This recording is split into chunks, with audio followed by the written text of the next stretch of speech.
mi nombre es Ruth Valeria. Bienvenidos sean al canal La Crítica del Derecho, el podcast que te enseña un poco de los temas del derecho.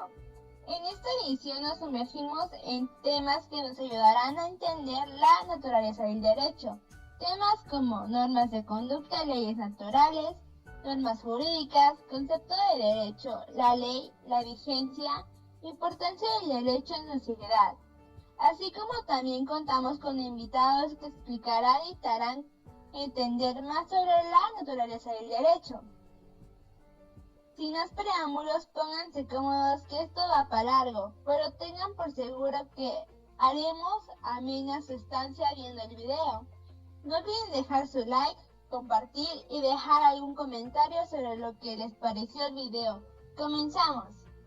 Hola, soy Andrea. Te damos la bienvenida al canal. Te apoyaré diciendo algunas definiciones, conceptos, una guía para que sepas más sobre la naturaleza del derecho. Hola, mi nombre es Karime y estoy aquí para auxiliarte en el mundo del derecho. Para ser más específica, en esta ocasión en la naturaleza del derecho.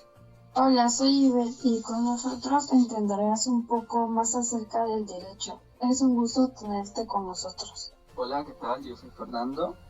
Bienvenidos sean a la Crítica del Derecho. Y yo soy Esmeralda. Es un gusto poder estar aquí con ustedes el día de hoy.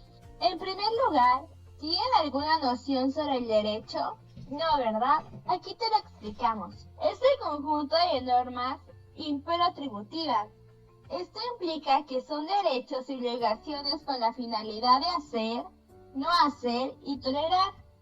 El derecho es un conjunto de normas por las cuales se rige una sociedad, tener mayor libertad en el país y vivir en orden. Regresando al tema, de igual manera es importante entender que existen distintos tipos de normas. Encontramos las normas de conducta, normas morales, normas religiosas y las normas jurídicas, así como también leyes naturales. Y cada una de estas tienen conceptos claros que las hacen diferentes y únicas. ¿No es así, Andrea?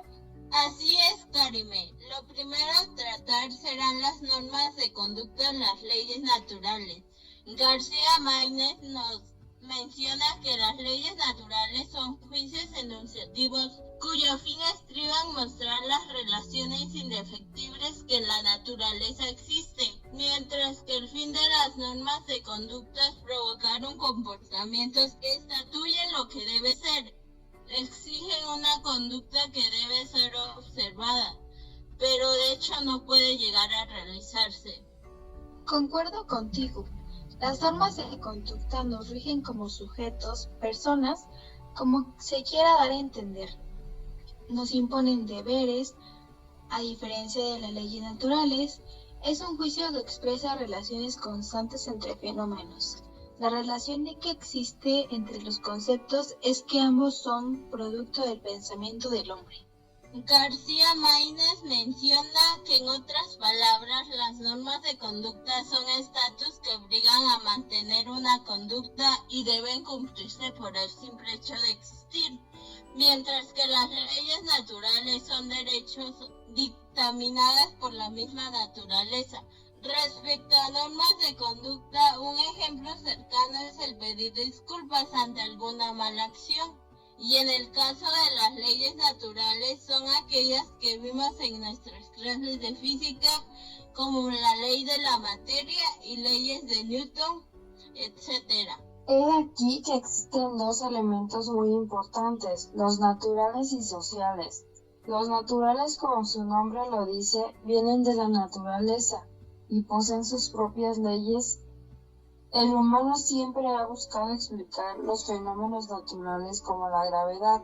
Por otro lado, nos desarrollamos en un entorno social, por lo que es indispensable interactuar con las demás personas, es decir, ser sociables. Un ejemplo es la interacción con las demás personas, que nos pueden llegar a hacer la toma de decisiones, o polémicas por la forma de pensar de cada uno. Otro tipo de normas que debemos abordar son las normas morales y religiosas, así como los convencionalismos sociales. Pero para abordar esto primero hay que conocer el concepto de norma. Según García Maínez, la palabra norma suele usarse en dos sentidos: el lato sensu, aplicarse a toda regla de comportamiento obligatoria o no, y el stricto sensus, corresponde a la que impone deberes o confiere derechos. Excelente. Ahora que sabemos qué es la norma, en mi punto de vista puedo deducir que la norma moral regula la conducta humana en su sociedad. Estas normas morales se basan en los valores éticos aceptados por nosotros, como no mentir, ser respetuoso, ser empático, ser bondadosos, entre otros. Concuerdo contigo, Esme. Según Rugino Villejas, las normas morales son creadas por el propio sujeto y él mismo puede derogarlas. En otras palabras, el destinatario es el mismo legislador y puede revocar la norma que ha creado de la misma manera que el legislador en el sistema jurídico puede derogar la ley. Un ejemplo cercano de las normas morales sería el no tomar justicia por tu propia mano, porque a pesar de que sepas que tienes fundamentos, en la sociedad es incorrecto.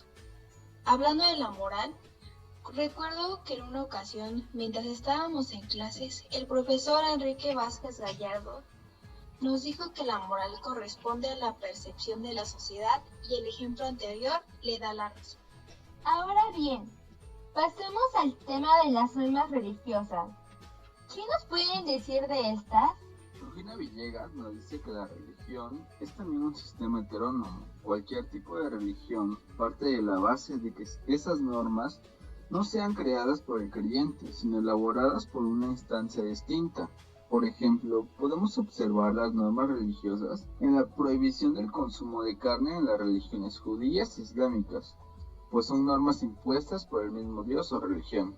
Correcto. Las normas religiosas no se encuentran en el libro de Eduardo Maínez. Sin embargo, podemos saber que están impuestas por sociedades religiosas y las personas involucradas deben cumplirlas, ya que son tan antiguas que se les conoce principalmente por crear la convivencia de las primeras sociedades. Un claro ejemplo de estas normas son aquellas que seguimos si pertenecemos a alguna religión, como asistir a cada evento, usar vestimenta, etc. No, es muy difícil que yo las cumpla en mi comunidad porque no soy muy devota. Ya somos dos, pero bueno, sigamos con el tema que sigue. ¿Qué son los convencionalismos sociales? García Maínez nos dice que los convencionalismos o usos sociales, reglas del trato social o reglas del trato externo, son una serie de normas reguladoras de la conducta humana, caracterizadas por ser particulares, basarse en algunas costumbres, emanar mandatos colectivos debido a que son provenientes de grupos sociales, ser variables y por ser exigencias tácitas, es decir, no se comprenden y por lo tanto carecen de una formulación. Los convencionalismos se refieren al individuo como miembro de un grupo social y no como ser individualmente considerado. Un ejemplo de convencionalismo social es el respeto del lugar en la fila del banco o el cubrirse la boca al bostezar, puesto que regulan la conducta humana. Muchas gracias por sus aportaciones. Ahora daremos lugar a las normas jurídicas. ¿Qué nos pueden decir de estas?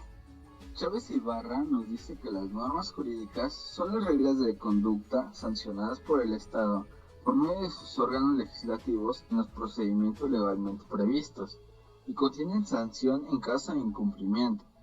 Como bien dice Fernando, las normas jurídicas guían nuestra conducta y en el Estado se encuentran escritas en los códigos, en las constituciones, en los reglamentos. Estas normas son coercibles, por lo tanto, al no cumplirlas se puede ejercer fuerza de autoridades. Además, lo conforman dos elementos, por una parte el sujeto jurídico y por el otro el objeto jurídico. Gracias por tocar esos puntos. ¿Alguno de ustedes sabe qué es el sujeto jurídico? Según Chávez Ibarra, si el sujeto jurídico es todo ente o ser capaz de ser titular de derechos y obligaciones. Excelente. ¿qué nos pueden decir del objeto jurídico? Yo digo que todos nosotros nos convertimos en sujetos jurídicos cuando ya cumplimos con obligaciones como pagar impuestos, cuando ya acudimos a votar, por el PRI por supuesto, cuando ya podemos casarnos, en fin, cuando cumplimos la mayoría de edad, los famosos 18 años. Ahora bien, hablaremos de las 8 características de las normas jurídicas. Recuerden que estas siguen en parejas y se encuentran de manera opuesta. Por ejemplo, la unilateralidad es opuesta a la bilateralidad, así como la interioridad se opone a la exterioridad. Según Maines nos menciona que la unilateralidad de las reglas éticas se hace consistir en que frente al sujeto a quien obliga no hay persona autorizada para exigir el cumplimiento de sus deberes. Las normas jurídicas son bilaterales porque imponen deberes correlativos de facultades o conceden derechos correlativos de obligaciones. Un claro ejemplo es ser solidario con los que no tienen. Es un ejemplo de unilateralidad, pues no hay persona o ente que exija su cumplimiento. Muchas gracias por compartir. Karime, ¿nos podrías explicar la siguiente pareja? Claro, Kelsen y García Maínez nos dicen que la interioridad se refiere a la preocupación de la vida interior de las personas y sus actos exteriores, mientras que se descubre la bondad o maldad de su proceder. La exterioridad atiende a los actos externos y posteriormente a los de carácter íntimo, únicamente en cuanto poseen trascendencia para la colectividad. Complementando lo que dijo Karime, me gustaría dar ejemplos de ello.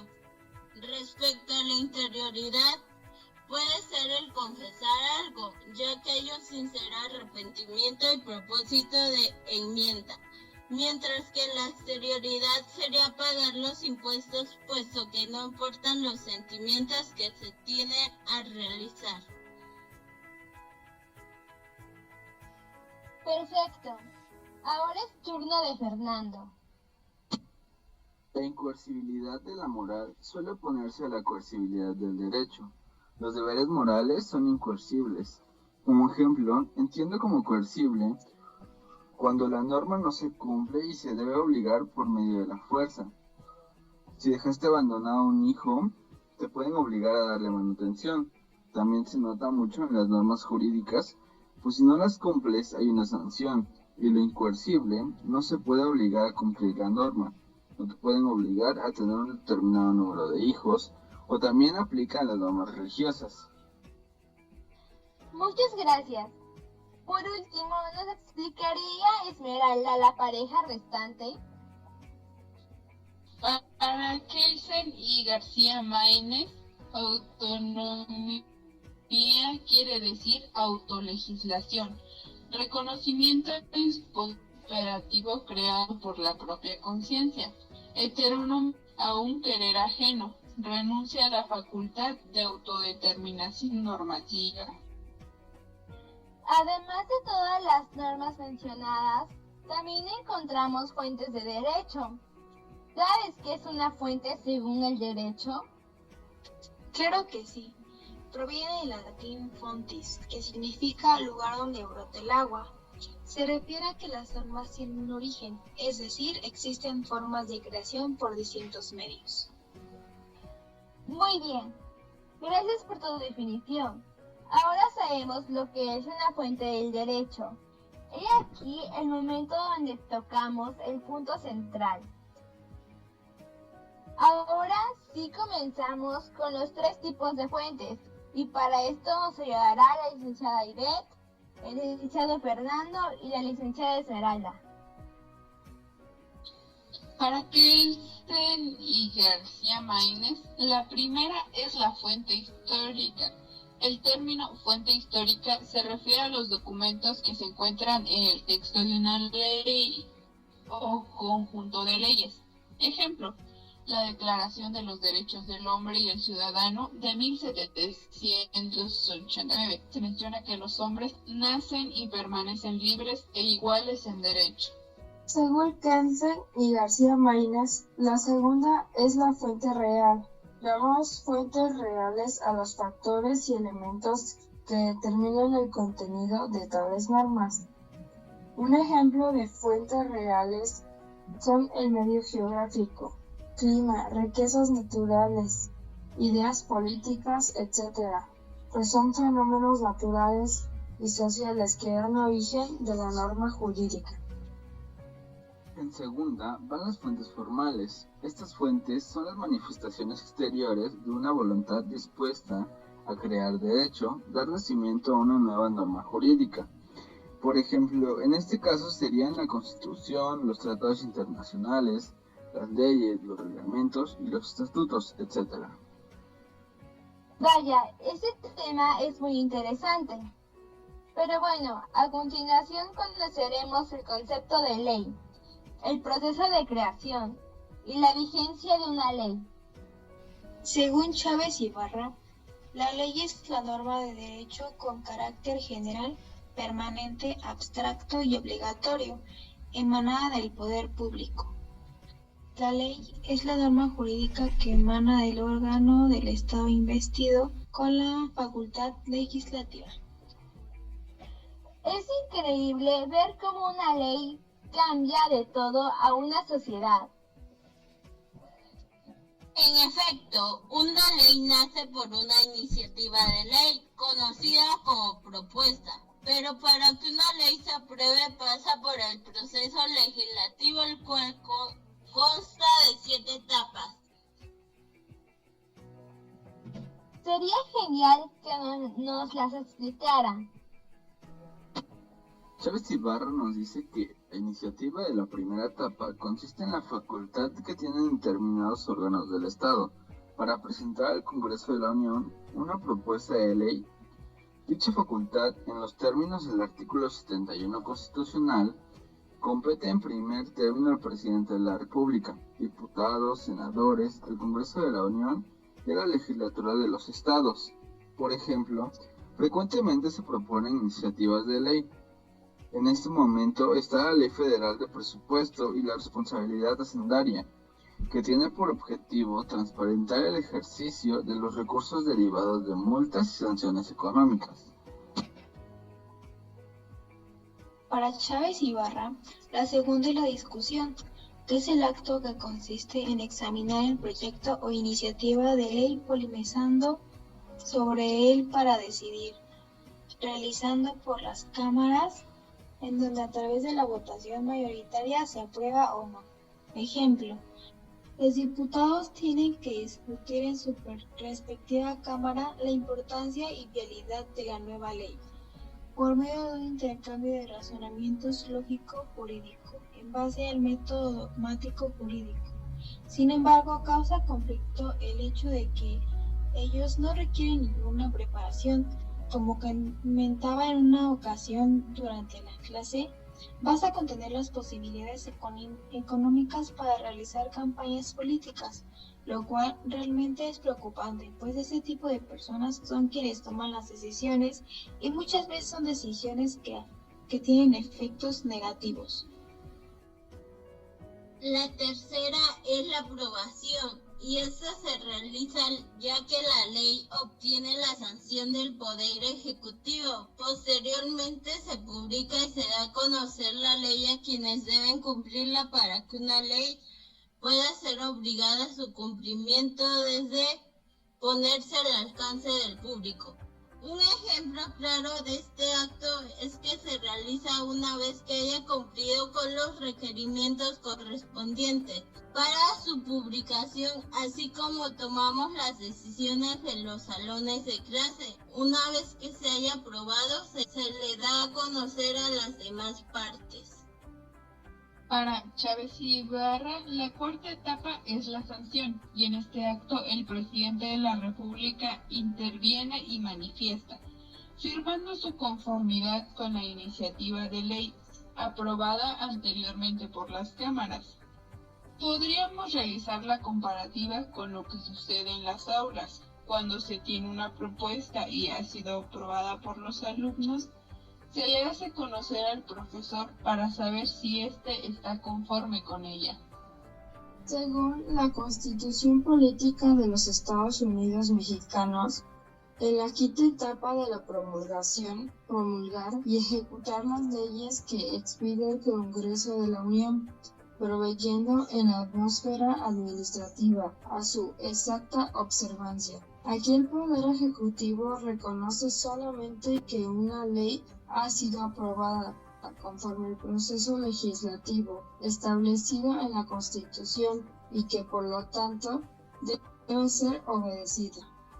Según Reyes Mendoza nos menciona respecto a la publicación de las leyes que emiten los estados, estas se realizan por medio de la Gaceta de Gobiernos del Estado. En ella se da a conocer a quienes deben cumplirla a través del Diario Oficial de la Federación. La última fase del proceso legislativo es el inicio de la vigencia. Aquí es donde la ley empieza a tener fuerza obligatoria para toda la población.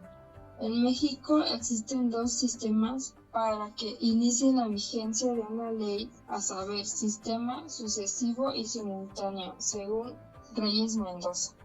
El Código Civil Federal nos dice que en nuestro país existen dos formas de que esto suceda, sucesiva y sincrónica. La primera señala que no hay una fecha para que la ley comience a regir para todos. En la segunda, sus efectos inician 3 días después de su publicación, añadiendo dicho plazo un día más por cada 40 kilómetros determinados. Existen dos formas de extinción de la vigencia de la ley, la derogación y la abrogación. ¿Nos podrían hablar al respecto? Así es, la derogación es el fin de la vigencia de una ley y expresa cuando se declara el fin del periodo de su vigencia. Esto según Chávez y Ibarra. Como ejemplo, podemos citar la fracción segunda del artículo 73 constitucional, que fue derogada, mientras que la abrogación significa quitar en su totalidad de la ley su fuerza obligatoria. Como ejemplo, podemos señalar un código civil sustituye a otro o que un código penal se suprime. Bueno, como siguiente punto, daremos a conocer la ignorancia de la ley y la retroactividad de la ley. Según el Código Civil Federal, en el artículo 21, la ignorancia de la ley no es excusa para su incumplimiento. Sin embargo, los jueces, al notar la deficiencia intelectual y algunos otros factores que afectan el aprendizaje de algunos individuos, podrán eximirlos desde las sanciones o concederles plazos para que las cumplan siempre y cuando sea con el Ministerio Público.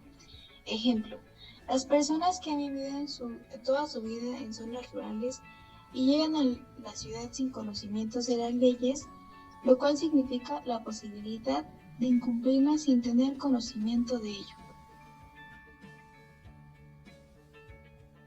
Esto es cierto, aunque no conozca cierta ley, se aplicará la sanción correspondiente si llegara a incumplirla. Así es, el desconocimiento e ignorancia de la ley no sirve de excusa para su cumplimiento. La ignorancia de la ley es el desconocimiento de la ley que no exime de su cumplimiento, ya que se supone que se conoce por todos los ciudadanos.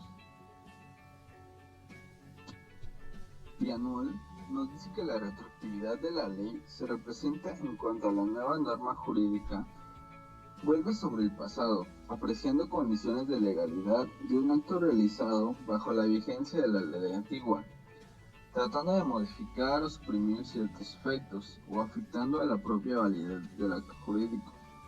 Se refiere solo a aquella en la cual la nueva ley se aplica en hechos consumados, bajo el imperio de una ley anterior, falta prioritaria.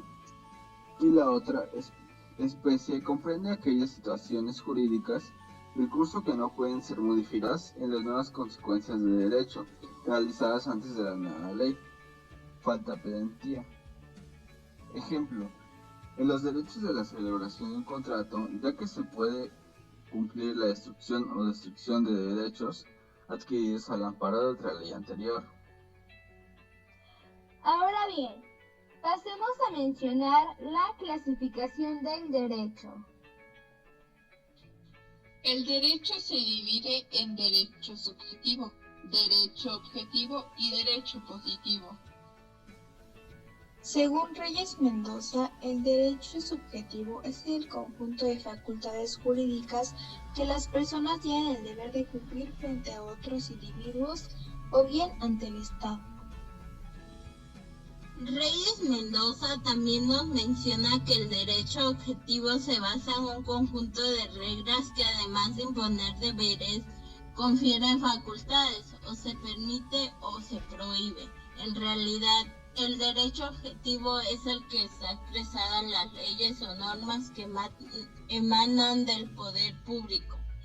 Claro ejemplo de esto son los códigos penales, civiles y de orden público, pues rigen la conducta de los ciudadanos por medio de lo que se prohíbe y permite. Chávez Ibarra nos dice que el derecho positivo es el derecho en vigor, el que se practica y que se aplica a diario en los casos individuales que se presenten en la sociedad. De igual forma, existe la clasificación del derecho público, privado y social, que se subdividen en otros tipos de derecho.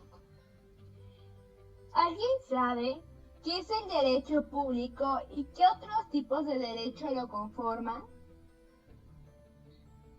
Chávez Ibarra nos menciona que se le denomina así al conjunto de normas que tienen por objetivo la constitución del Estado, sus relaciones con otros estados soberanos y la regulación de las relaciones de los poderes públicos con los súbditos.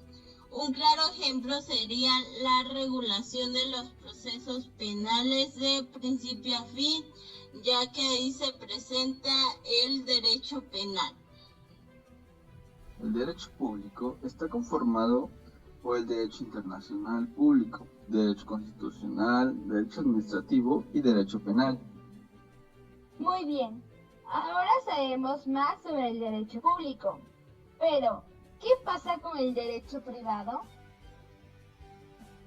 Para Chávez Ibarra, el derecho privado se refiere al conjunto de normas que regulan y rigen las relaciones del Estado.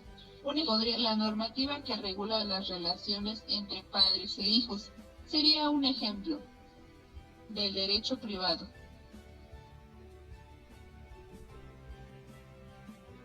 El derecho privado se divide en derecho internacional, privado, derecho procesal, derecho civil y derecho mercantil.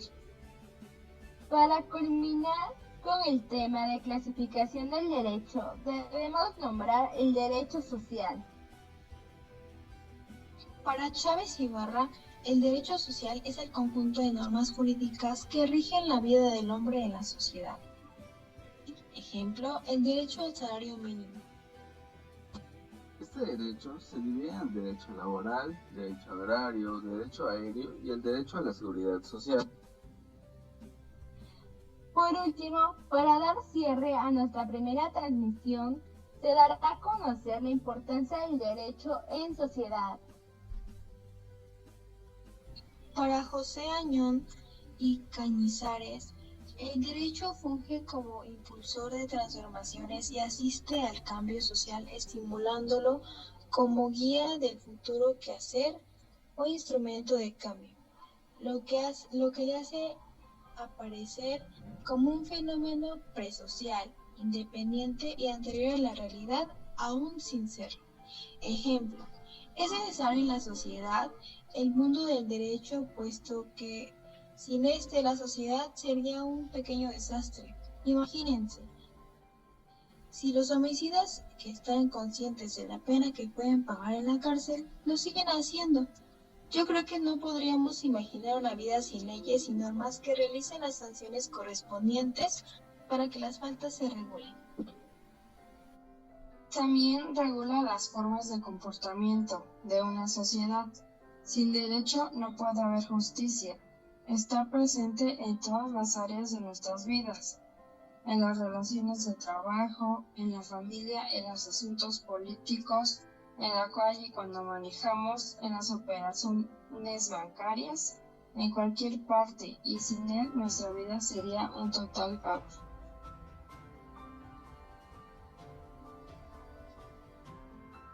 Fue un gusto estar conversando con ustedes. Muchas gracias por acompañarnos el día de hoy. Nos vemos hasta la próxima emisión con el tema de personas.